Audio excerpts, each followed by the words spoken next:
मग काय अजितदादांनी त्यांच्याच खास शैलीत सुनील शेळकेंचे कान टोचले, पाहूया.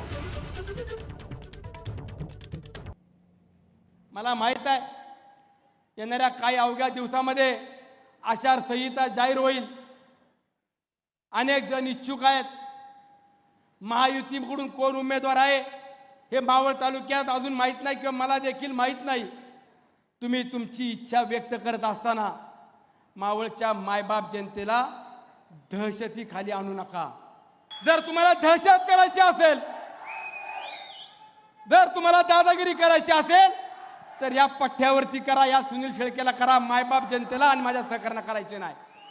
आज जरा आमचा सुनील जरा गाडी गरम होती, जरा सबुरीने घ्यायचं. आपल्याला सगळ्यांची गरज आहे.